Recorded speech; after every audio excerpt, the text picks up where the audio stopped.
Welcome to Rossman Radio, the podcast where we dive deep into the journeys of entrepreneurs, founders, and e-commerce brands that are breaking through the noise and scaling like never before. I'm Elise, and Rossman Media is a trend-forward social media agency specializing in going viral and delivering 10x returns for the brands that we work with. Each week, I'll sit down with industry disruptors to talk about the highs, the lows, and the exact strategies that help them grow from their first sale to multi-million-dollar milestones. If you're ready to unlock what it really takes to win on social, build a community, and multiply your revenue, then you're in the right place. Let's get into it.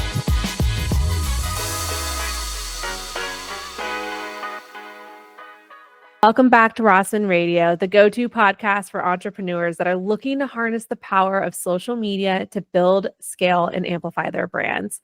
I'm one of your hosts, Elise Cesaro, and today I'm sitting down with Liz Connolly, an entrepreneur and founder of Katsu, which is a business that's designed to help professionals level up and not get left behind because of AI. There's so much more to this brand that meets the eye, and we're going to dive into it all. So first things first, welcome. Thank you. I'm excited to be here. And we already started nerding out on AI within the first 2 minutes of talking. I know. I mean, I just feel like it's so common now. I mean, I use AI almost daily and even in my personal life. And it's so obvious to me now when I talk with people or I'll receive something at work. I can just tell, just being a user, a frequent user of AI, I can tell when something is AI, and it doesn't necessarily bother me.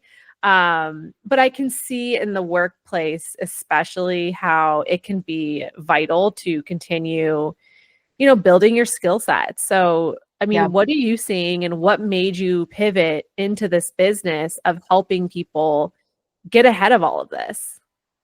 Yeah, we can dive into that. You just made me laugh with the personal comment because ChatGPT actually chose my current book that I'm reading. I loaded in my top 15 favorite books, and it gave me a list of 10, 5 of which I had already read. So I was like, okay, perfect. It's on the right track. And then the other 5 are my next 5 books. I was super excited about it. Wait, is this for nonfiction or fiction?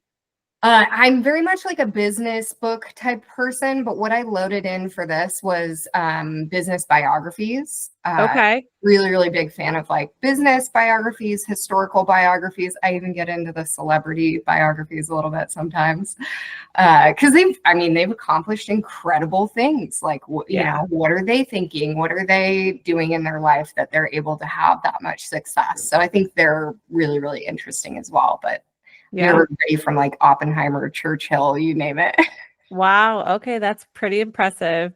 I should probably be using it for that reason. I'm instead using it to communicate better in relationships when I'm extremely angry.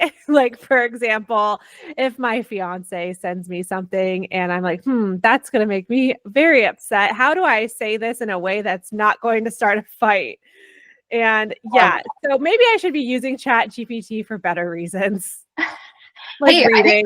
I think that's a great reason. I mean, I had a mentor for years that was exactly what I would be like, how do I say this in a nice way and not, not be a terrible human type thing.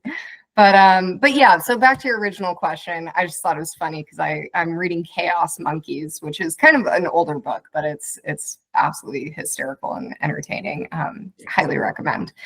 So back to Katsu and kind of where that came from. So my previous company, it's been maybe 6 or 8 months since I left Trifecta. Basically started it back in 2015 when paleo was the hot thing. We were selling, meal plans essentially, and we partnered with the paleo diet. And so that was kind of the launch of Trifecta. And it grew incredibly quickly, which was a really, really fun ride and hard to keep up with, candidly. That's why I'm such a nerd, is just I have to read and be learning all the time to keep up with it. But anyway, over the years, hired just tons of people and built growth plans for them to help them level up throughout the whole, 10 years of Trifecta. And they were all, really driven, really excited to like, bring a lot of value, but like they didn't know the steps of how to get to the next position, how to level up. And so ultimately what I ended up doing is building like individual growth plans for over 100 people. And they worked. Like people brought more value, people got promoted, got raises. I mean, I had people go from, account executive all the way up to lead, manager, director, like huge leaps and bounds because I gave them direction and they just had to, okay, I'm going to go read these books. I'm going to work on these skills, that type of thing. So that was kind of the impetus behind Katsu. Is like, I had so much fun doing that. It was a blast and incredible to see like people grow in that way. So with Katsu, that's kind of the idea behind it, is to help people level up. But obviously, the big elephant in the room now is AI. So how do we incorporate that in the way that they're leveling up? And then also, like, so let me back up a little bit. So using it in terms of like tools that they're using in their role, of course, that's what everybody's talking about. Like, how do I use these tools in my role? But then also like, how do we gamify the learning so that it's fun and they're not like, oh, I gotta go learn about this thing. You know how it is. Like, yes, absolutely. I've given people books where I'm like, oh, how's the book I suggested? And they're like, I've read 3 pages, Yes. Oh my gosh, the struggle is real. Totally. And so I think gamification and like that piece will be important as well. We haven't built in anything on that side yet, but that's the vision, is to include that as well. Very cool. Yeah. So when you launch this, what would you say is like your biggest, I'd say, hurdle in getting the name out there, getting the business out there? And what have you found some early success in? Yeah. So I think the easy stuff is like, getting on social media, getting on, any of the free stuff is really easy in a layup. Where I'm starting to, dive into now that we have a program out there is like, how do I get partnerships up and running? That was like a really, really important component for us at Trifecta. We were partnered with like the UFC and CrossFit and you name it.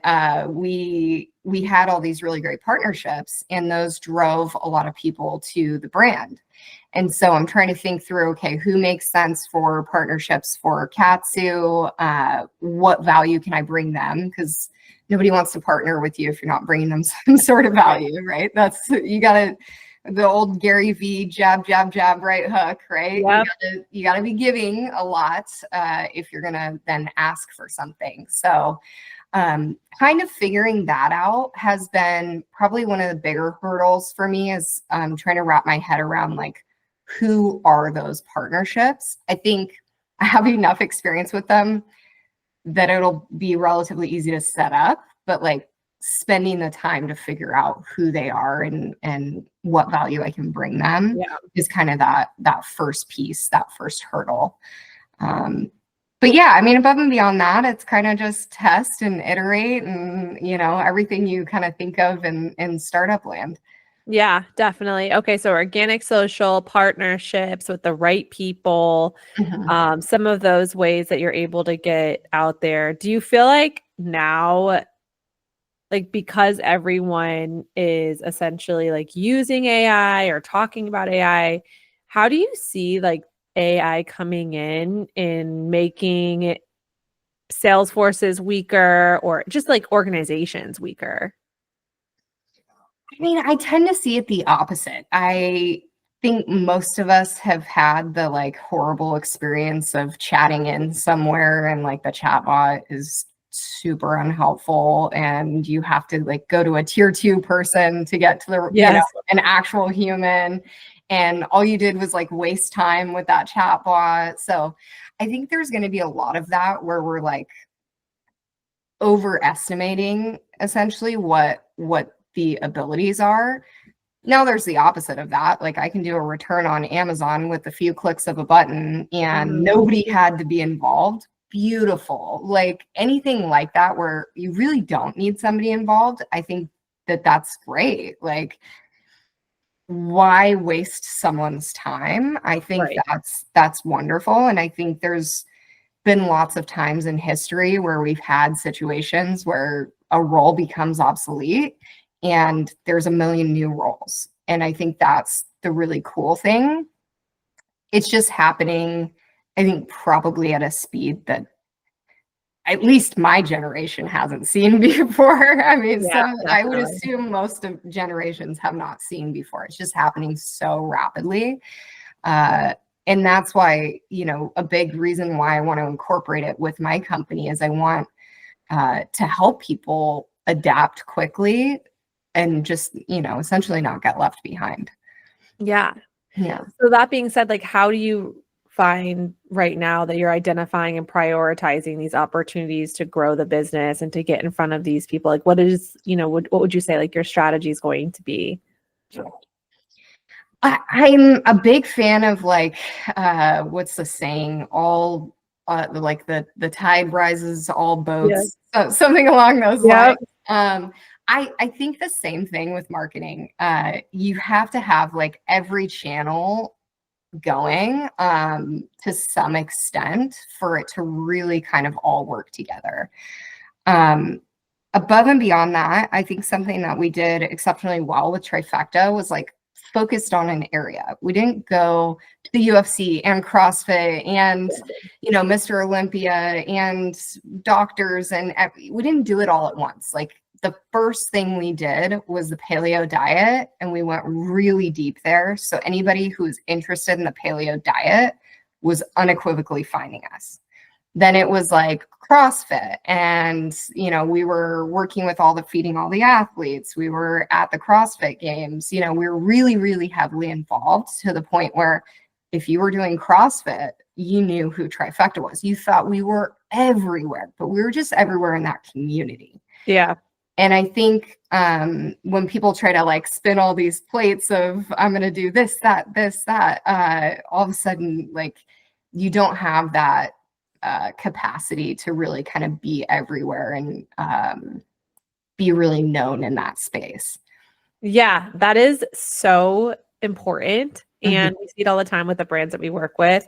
You know, we will get businesses and brands that'll come and call in and say, hey, like we want to work with you. We're ready. We want to do X, Y, and Z. And it's literally everything from SEO to like no matter everything on the digital landscape. And you know, sometimes brands don't realize that it can be really, really beneficial and lucrative to hyper focus on one area, especially if you have a smaller budget.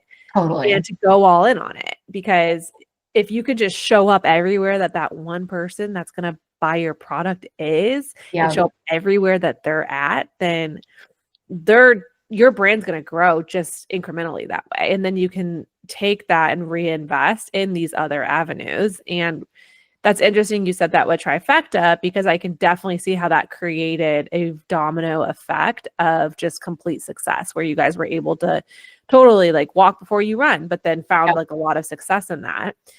With Katsu, I can definitely see that too. You know, I think that what you're offering everyone needs. And whether it's, you know, no matter what you do, whether you're a teacher, you're a sales professional, like whatever you're doing, you know, it's still like the books that we're reading, right? Like you can apply them to anything. You can read a business book and apply it to your personal life. You know, those habits, those structures, the things that work for a reason. That's the reason why people preach them day in and day out. And I think it's interesting when it comes to marketing because it's very similar. You know, you definitely do need to have a strategic approach. It needs to be specified to your market, and niching down in your market specifically is often, especially now in such a saturated space, and you know, the marketing landscape is extremely saturated now. And so you really have to know what you're doing. And the old strategies that used to work really, really well have changed. And there's new players in town and the algorithms are evolving. and you have to really be up to date with it. You have to know what's going on. And it sounds like you have a really good background in that when it comes to Trifecta. I'm interested and excited to see how you mirror that and build on that with Katsu. What was something that like made you want to jump into kind of like a completely different industry? I mean, obviously you've been doing this, like you said, you've been building these growth plans forever, and that's what really excited you. Yep. But what made you jump into this, go from that being like something you enjoyed in your current role to, oh, I could like make money doing this and get a bigger piece of the pie? Yeah, I think I have a lot of passions, honestly. Continuous learning has always been like at the core of everything. I think health is another one that is kind of at the core of everything. But having done it for, essentially a decade, it started to feel like, okay, this is another area that I could get into that I think I have an enormous amount of value to add. Whereas if I did something similar to Trifecta, I felt like it would be the same kind of company. And then it's like, I don't want to go compete. I mean, I'm still a huge owner of Trifecta. I don't want to go compete with my own company type thing. Yeah. And we've built so many partnerships in that space too, that the last thing I want to do is go build a company that's like one of our partners either. Right.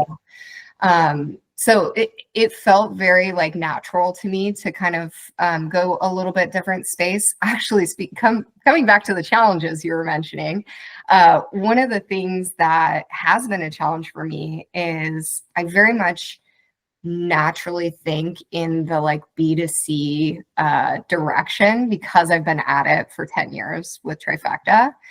And now, the more I get into Katsu, I'm like, well, is this more actually, should it be a B2B company?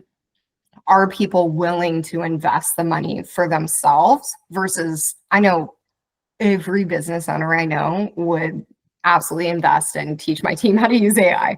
Like today, right now, I don't care how much it costs, like, let's do it. And so that might actually be one of my early pivots, is just going more directly to B2B, because as much as consumers are interested in it, I don't know if there's a appetite that is as high as like B2B. Like, will they spend as much type thing? Yeah. And typically the answer is no. Like, of course, a business is going to spend more than an individual. So thinking that through as we speak, but it just comes so naturally to me, the like direct to consumer, Oh, I know. It's obviously like a low-hanging fruit, but I definitely think that you're right. And it's easy to market to businesses too. I mean, with LinkedIn and advertising, you can really get in front of like everyone on the top of the chain. And I think that's what people don't realize is what used to be like going up and walking and knocking on an office door is now done via LinkedIn B2B email marketing. And it's crazy, but it's how we're operating now in marketing. And it's cool because you can amplify the amount of people that you're reaching on a daily basis. Yeah, totally. And that's the feedback I've gotten from quite a few of my like business owner friends and entrepreneurs is business owners are extremely interested in implementing AI in their company, but they're like completely lost in terms of strategy and like how to approach it. And the other big one is like compliance and safety. They're like terrified. Okay, well, if we put all our information into the system, like now where is it going? And there's a lot of concern around that too. So it's just kind of getting your arms around that enough to work with a business directly.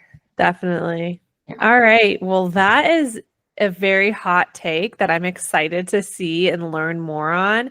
I think that you're going to be incredibly successful. Before we end this, I want to hear what is your number one business book suggestion since you opened up by sharing your love for business books. I think that's a tricky one. I don't know if this is my favorite of all time, but I'll say that it impacted me probably more than most, which is Radical Candor. Oh, that's a good one. I was absolutely blown away by it because hilariously, you wouldn't expect this as an entrepreneur, but I was ruinously empathetic, which is like, I'm too nice. I don't have the hard conversation. I, let something fester instead of saying, the hard thing. And the reframing in that book to say, if you really care about someone, then you should be telling them the truth. Like, if not you, who? That was really, really impactful for me. And my brother as well, because he was kind of the other end of the spectrum. Like, he would say what he meant, but he wasn't like, hey, I care about you, and that's why I'm telling you this. I want to help you with your leadership. He was like, hey, you're messing this up. Yeah. And so I think both of us, in terms of our leadership styles, like really came towards the middle with that book. And we actually gave it literally to every employee on their way in. That and mindset was the other one, to make sure. I mean, we always hired for like growth mindset, but it's a good reinforcement, I think, for people as well. Those are both really great books. And gosh, like to work for an organization that hands you those books when you walk in the door, like I'd be like, okay, I know I'm in the right spot. 1,000%. Yeah. Yeah. Like I'd so much rather have that over like a branded coffee mug. We do those too now. Okay, great. Awesome. Coffee and books, my kind of thing. All right. Well, thank you so much, Liz. I'm so excited to share this with everyone that's listening, whether they're just starting out on their entrepreneurial journey or they're wanting that extra push to take the leap into starting their own business and not knowing where to start. So I thank you so much for sharing a little snippet of your why and your story. And we are looking forward to seeing Katsu grow. Absolutely. Appreciate you having me on.